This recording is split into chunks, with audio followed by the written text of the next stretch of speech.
Your rundown on your feature event, 25 laps. On the pole is car number 98, Bud Finale of Jamestown, New York, a 1957 Chevy. Rundown of your points. In first place is 554 with 554 points is Hal Russell. Second, Squirt Johns with 550. Stanley Lee. Stanley Lee. Stanley Lee. And obviously we know you as Squirt Johns. How did Squirt become Squirt? My mother, I guess, when I was long when I was born, and somewhere in the, or looking at me or something, she said, "My little Squirt," and I guess I've been Squirt ever since.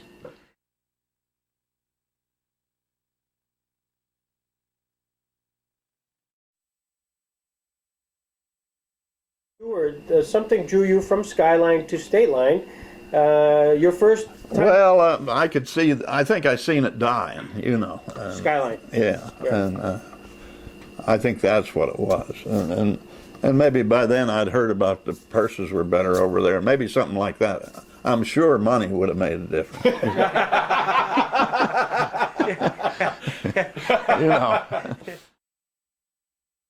Clearly, you're recognized not because of your success, but because you had an orange car. Oh, yeah. Squirt. Yeah. Squirt made a difference, I think, too. Oh, absolutely. So you had Squirt, 511 orange. Yeah. You had a strange number, you had a strange color, and then a name which was not your normal name. How did the orange come from? Was that a... Well, this guy right here painted his car orange and black and put 51 on it, the very first one we made. Oh, is that right? Yeah, this Wayne Buller's, and towed it to Butler, and that was a NASCAR track, and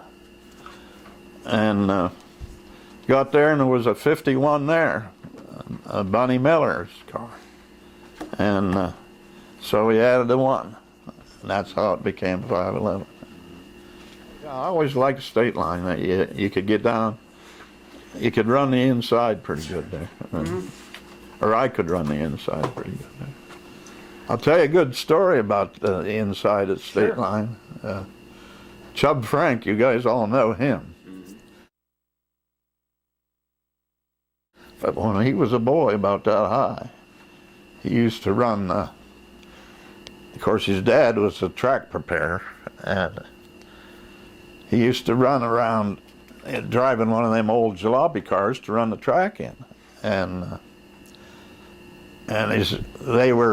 they had the inside run in, his dad thought, and he kept motioning Chub up to go up above, and Chub would come around the next time and he'd be down the inside, and finally his dad stopped him, and that's a big job for a kid that has to stand up to see out, to get down and holding the steering wheel and push the clutch and get it into neutral and stop for his, And his dad says, "Why ain't you going up there?" "I'm running the inside in for Squirt," he said.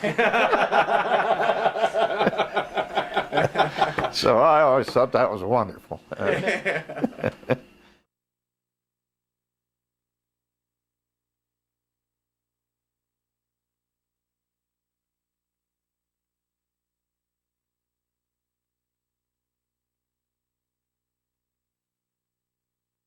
I always had the idea that, when you put the back end out, you're using your horsepower to make the, you're going north down the one straightaway, and you're going to turn around and go south down the other straightaway. And when you put the back end way out and spin the back tires, you're using your horsepower to turn the car. I always figured to use as much of the tires, the side bite of the tires, to turn the car, and use the horsepower to get down the straightaway. Bradford Speedway and Stateline run a NASCAR show too, and Bradford, I went there, and they had maybe 12 cars come to that track that were actual NASCAR regulars. There was Buck Baker, Junior Johnson, Lee Petty. But Buck Baker, he spun me out when we was out practicing. I'm sure on purpose to let me know who was in charge, you know. And he didn't do me no damage, but he spun me out. He evidently was good at this, because I don't believe I ever went around quicker than I did when Buck Baker spun me out. Tom Dill. Scared the living daylights out of me. But I used to dread going to Erie. Sunday nights was terrifying to me. I'm thinking about this all the way up to Erie. For me to do good, I got to get past Tom Dill. and Tom Dill, he could do things with the car, and it was, in the first place, he wasn't fixing it, so he wasn't as careful about, he wasn't worried about when he hit something, and he was good. One other guy that terrified me, and that was Bud Fearsdorf. Oh, Bobby was, he was great.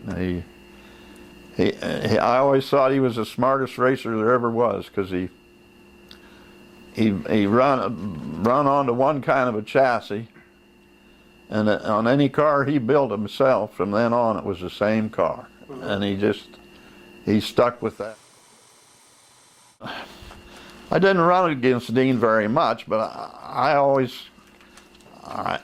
thought he was a real racer, but I always thought he got a lot more credit than he deserved from where I stood. His flair, I think, had a lot to do with that. That hell bent into the turn and stuff. And Blackmer. Oh man, his father-in-law, at one time father-in-law, was the basis of his success. Frank Ruhlman. Frank Ruhlman. Yeah, the guy was an innovator. The way he built the car, the chassis, welded. He's the first man. Everything in a Ruhlman car was welded to everything that was beside it. The body was welded to the frame. The frame was welded to the bumper.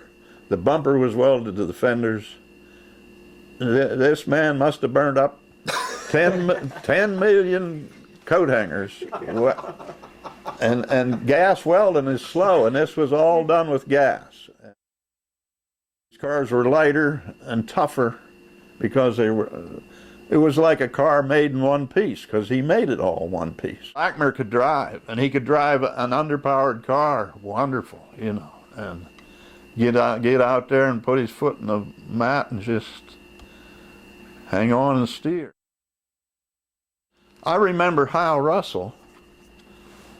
He used to, and maybe Eddie Kisco, they used to get in the turns and you'd hear the engine going, rip, rip, rip, rip.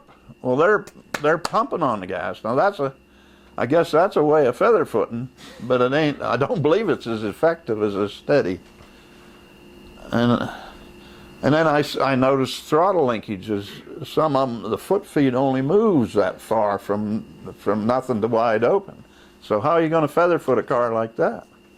My throttle used to move that far and I used to make it so it would do that,